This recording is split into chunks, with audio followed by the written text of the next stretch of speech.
Локигийг 2.6 тэрбум бэрийн шагналтай асар том биетэй хүчрэг далайн дэрэмчин One Piece-ийн ертөнцид 1131-р манга дээр ил боллоо. Локи гэж яг юм бэ? Ингээд миний Локигийн талаар олсон бүхий сонирхолтой мэдээлэл таамагуудаа та нарт хүргье.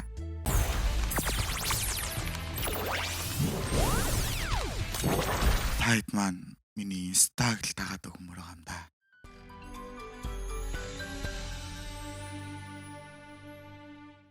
Бүгдд нь энэ өдрийн мэд.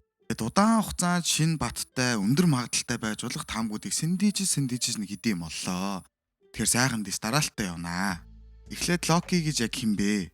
Юу юм бэ гэж бодож байгаа хүмүүстэй хэлэхэд One Piece-ийн дараагийн арк болох Elbaf буюу Дайны нутаг гэх арк манга дээр эхэлсэн байгаа. Харамсалтай нь One Piece-ийн аним зурвал дараа жилийн 4 сарын хүртэл завсарлага авсан болохоор мангагаа л унших хэрэгтэй болох нь дээ. Тэр ч яг хөө ингээд Elbaf дээр дэрсэн малгайтууд маань AK дараалаас ирж 2-9 вагдан аргалыг сонирхдгоо. Яг ингээд Люфигийн хэсэг маань гүүрэндээ гүр явж идэл Люфи гинтл би тэр доор нэгэн сони мэдэрлээ явчаад ирээгээд яваад өгдөг. Очоод хартал аврах том модонд гинжээр үлгдсэн нүдний хаалттай урт үрстэй нэгэн дайчин байдаг. Энэ хүн бол бидний өнөөдрийн судлах Локи. Манга дээр яг Локи яаж гардаг тухай харуулъя л та. Та нар миний энэ олсон энэ бичлэгийг үзээд байж ах зур та нартад ингээд товчхон энэ хэсгийг базаад хэлээдэг юм. Ерөнхийдөө Люфи Локиг олж уулзаад түүнтэй их л яриа өдөж байгааз даанч Локи их юмсэг зан гаргаад дугавай хүн минь хиний зөвшөөрөлтөй яриад байгаа юм гэх мэтийн дорд үтсүг хэлдэг. Өөрийгөө танилцуулахдаа би бол хараалт ханху Локи нарны бурхан гэж өөрийгөө танилцуулж байгаа. Локи Люфигээс чи надаа энэ гинжний дэлхүрийг дээд хэсгүүдийн хаана ихтгээс олоод намайг суллаад өгвөл чиний хүссэн далайн дэрэмжтийг цааш нь харуулж өгье. Ингэхдээ чамайг хийсэн гэж хэлж болно шүү гэдэг. Тэгснэ чи энд удаан байвал над хойноо байгаа амьтдад бариулж идэх бах та. Чамайг ч юмхан чинээ тоохгүй гэд бастал Люфи алужэн найзууд болчихдог. Энэ явдал нь Локиг ч амар их гайхшруулнаа. Люфиг за ингээд өгчих бах та гэж бодсондооч тэр юм өөртөө ингэж ярьж байгаа юм л та. Тэр мө улаан ус Шанкс энд ирнэ гэж хэн санахартай гэж хэлтэл Люфи түүний талаар асуухад Локи тэр мө хулчгар Шанкс уу гэж хэлэхэд Люфи уурлаад дэлт модын цогтгоо. Тэгэхээр бидний мэдхээр Локи маань энэ хүртэл гарсан байгаа шүү. Одоо таамаг болон магадлал сонирхолтой мэдээлэлүүдээс үргэлж хамгийн сонирхолтой таамаг бол Шанкс 6 жилийн өмнө Йонко болсон гэж гард юм байна. Харин Локи 6 жилийн төрөгдөж байна гэж хэлдэг. 6 жил штэ. Та нарт хэдий юм сануулж хэлэхэд One Piece ертөнцид 6 жил гэдэг их онцгой цаг хугацаа аахгүй. Тэгээ 3 том зүйл болсны нэгт нь Робин анх Крокодайлын дор Понеглифийг судлах ажлаа эхлүүлж байсан байдаг. Хоёрт нь Франки Ватер долоо дээр иргэн ирсэн буюу эртний зүсэг Плутоныг аваад ирсэн гэх тэр үе. Гуравт нь Шанксыг дэлхийн засгийн газар цагаан сахалт хэмжээний хүчтэй хүн байна гэж үзээд дэлхийд даяар Йонко хэмээх цолын зарладаг. Тэгэхээр яг юу гэх гээд байна гэхээр Шанкс Локиг энд хорьсон гавьяагаараа Йонко гэх цолыг авсан байж болох нэ гэсэн. Локи ерөнхийдөө түүнд дургуг таад бас өмнөхөөр мэдж авлаа штэ тийм ээ. Мөн түүний жимсний талаар Elbaf-ын аврагууд ярихдаа түүнийг хорьсон шалтгаан бол түүнийг хэрээс хитэрсэн үйлс болсон гэдэг юм байна. Учир нь аавтайгаа жимсний төлөв тулаан хин түүнийг яалч жимсээ идсэн гэдэг.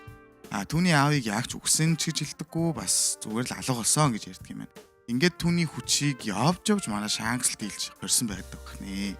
Гэтэл авраг биетүүдийн энгийн нэг цохилж иргэн хүнтэй харьцуулахад асар их ялгаатай байдаг байхад Шанкс яаж түүнийг дийлсэн бол эсвэл түүнийг хуурч хорьсон байж болох уу? Түүний энэ гинжлүүлсэн байдлыг харуул яаж ч утсан хуурдагдаж гинжлүүлсэн үний байдал биш байгааз. Түүний ухаан алдуулж гинжилсэн л ах гэж бодож байгаа тий. За жаахан далижлаа. За ингээд буцаа жимс рүү ороход түүний жимсийг олон хүн Хитономи модель Ника буюу Сан God болгодог жимс юм гэж бодож байгаа.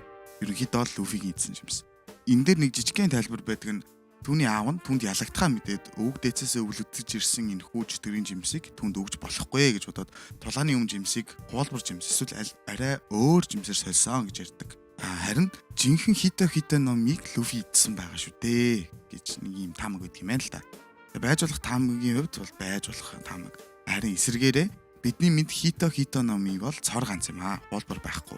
Мөн Люфи энэ жимсний эзэмшигч нь мөн юм Харин Сан God хараалт ханху Локигийн эзэн жимс бол үнэхээр л Elbaf-ын уламжлалт чөтгөрийн жимс мөө. Учир нь бид хараахан Локигийн яг жинхэнэ хүч чадрыг мэдэхгүй байгаа гэж хэлдэг юм байна.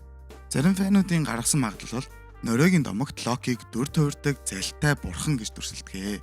Тийм болохоор Локигийн жимс бол ямар ч чөтгөрийн жимсийг харамгацаа шууд хуулбарладаг жимс. Одоо Нарутод дуртай байсан гэдгийг хэлж байсан. Тийм ч учраас энэ бол түүний Нарутогийн Шаринганаас хуулбарлсан санаа юм гэж тайлбарладаг. Харин энэ таамгийг дэмжих зүйлс нь юу вэ гэвэл бид Elbaf арк хийснээс л эхлээд маш олон Сан God гэсэн хүмүүсийг хардаг штэ.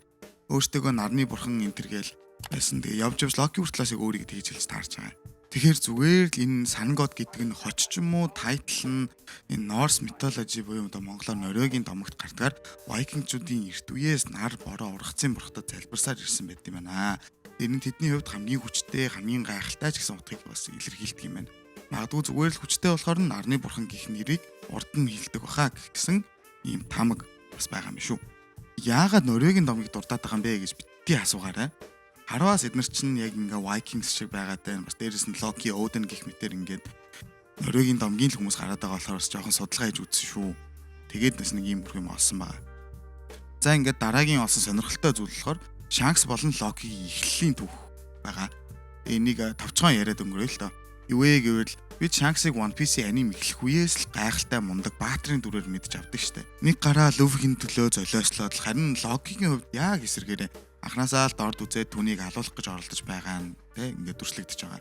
Тэгээ Shanks ихэндээ маш сайн дүр байсан. Харин сүүлийн үед бидний одоо мэдхээр Shanks нэг л нууцлаг эсрэг дүр юм шиг гараад байгаа да. Яг түүний хийсэн үйлдэлүүдийг ингээд харахад явж One Piece-ийг авцгааж гэжсэн. Мөнгөөрөөсөө 5 гишүүнтэй уулзсан. Тэгээд их л нууцлаг зүйлс олон хийгээд байгаа болохоор энэ One Piece-ийн фэнүүд маань ингээд толгоогоо эргүүлээд л байгаад байгаа юм шиг байна л да. Нэг нь сайн, нэг нь муу гэсэн. Айгүй олон таамагч юм ингээд маргаан айгүй их гарч байгаа юм байна лээ. Харин эсэргээрээ Luffy-гийн ингээд түүний доторхын зөв таньдаг чанарыг бид сайн мэдж байгаа. Жишээ нь энэ бас энэ хоёр дээр их гардаг юм байна. Тэгээд тийм ч учраас Luffy Loki-д итгээд түүний доторх хүн ингээд зөв хүнийг гаргаж ирээд муу дүрээс нь ингээд сайн дүрлүү дүрийн шилжилт хийлгэнэ гэж үздэг юм байна. Харин фэнүүдийн гаргаж ирсэн таамаг болохоор Shanks эцсийн дайн дээр үхнэ гэж үзээд түүнийг яг хэн алах магадaltaй вэ гэсэн санал ингээд болон таамаг дээр нь Loki-г Shanks-ийн эсрэг дүр буюу эцсийн дайн дээр Luffy-гийн доор Shanks эсрэг тулдаж түүний хөнөөх дүрүүдийн чагсаалтны ингээ номер 1-т оруулж байгаа юм байна. Тэгээд үүний учир нь яг юу юм бэ гэж жоох ухаад утсан чинь Shanks ингээд маш сайн дүрээр ил болсон. Тийм харин эсрэгээрээ Loki бол маш муу дүрээр ил болж байна. Мөн одоогийн хилээд байсан нүдний хаалттай хүн бол Loki мөн баха. Ямар нэгэн аргаар Loki-гийн гинжиг Luffy тайлна. Хариуд нь эцсийн дан дээр Loki түн Shanks-ийн нуус төлөөг зогсоохоор Luffy тусалнаа гэж үзэж байгаа юм.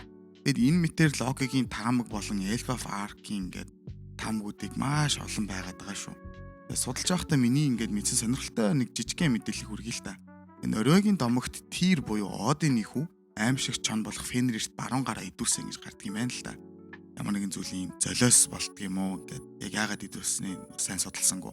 Тэгтээ ахтай ингээд Shanks 100 гараа алдсан л та. Тэгтээ ямар нэгэн байдлаар бас Shanks-ийн Elbaf-т айгүй холбоотой болж магадгүй болов уу гэж бодоод байгаа болохоор нэг ийм жоох адил төс тал байдаг юм байна гэдгийг ингээд итгэн хэлчихэ. Энд дээр ингээд нэмэхэд хэрвээ Loki үнэхээр өөрийгөө Hito номыг эзэн гэж бодоод байгаа гэдэг төсөөлөд жахан үйл явдлын жоо сонирхуулж үзье. 6 жилийн өмнө биш бүр тэрнээс өмнө Shanks Elbaf-ын домогт Hito номыг Odin хааны зөвшөөрлөөр Loki-гоос холдуулах гэд авч явлаа. Харин золгүй ч юм уу золтой тохиолдлоор Luffy түүнийг нэгдсэн байж л дээ. Харин 6 жилийн өмнө Loki Odin-тэй яг жимсний төлөөх тулаанаа зарлахад Shanks тэнд яаран очиж л дээ. Гэтэл үр дүнд нь яг Loki-г жимсээ идэх үед нь таарад түүнийг тэр дорн жимсний мөчийг хэрэглүүлэхгүйгээр хорьсон. Ер нь бодоход ийм үйл явдал болсон байж л яг Loki ингээд Hito номыг эзэн гэж андуураад байгаа ах гэж бодлоо. Тэгээ хамгийн сүүлд нь Elbaf Arc дээр гарсан ингээд зүйлүүдтэй холбоотой сонирхолтой мэдээллүүдийг ингээд та нарт хүргэе. One Piece-ийн ертөнцийн дээр хоёр эртний ингээд мод байдаг юм байна. Эхнийх нь бидний мэдхээр домогт Eve гэх мод байдаг юм байна. Тухайн модны үндэс нь гайхалтайгаар загсан хүмүүсийн арлыг гэрэлтүүлдэг гэж гардаг. Тэгээ бид тэр модыг ерөөсөө хараагүй байгаа. Хоёр дахь домогт мод бол энэхүү Loki-гийн хүлээстэй байгаа домогт Эрдэнсийн мод буюу Адам гэх мод байгаа юм байна. Эрдэнсийн мод Адам гэх нэрнээс нь үүдээд саяхан Shanks ингээд явж One Piece-ийг авъя гэж хэлсэнтэй ингээд холбъё л та.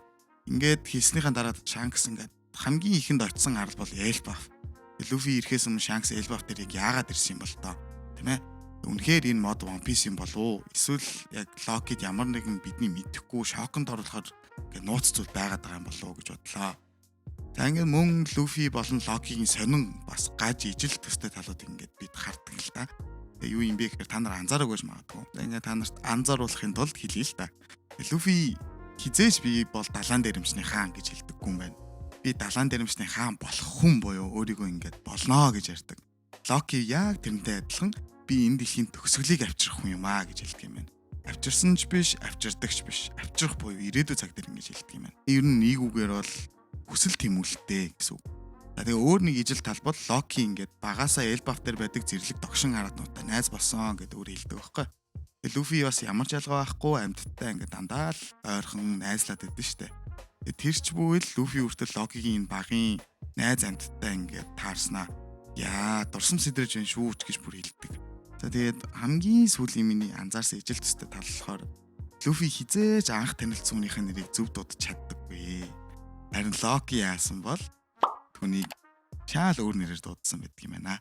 Арван найман насанд хүрлээрээ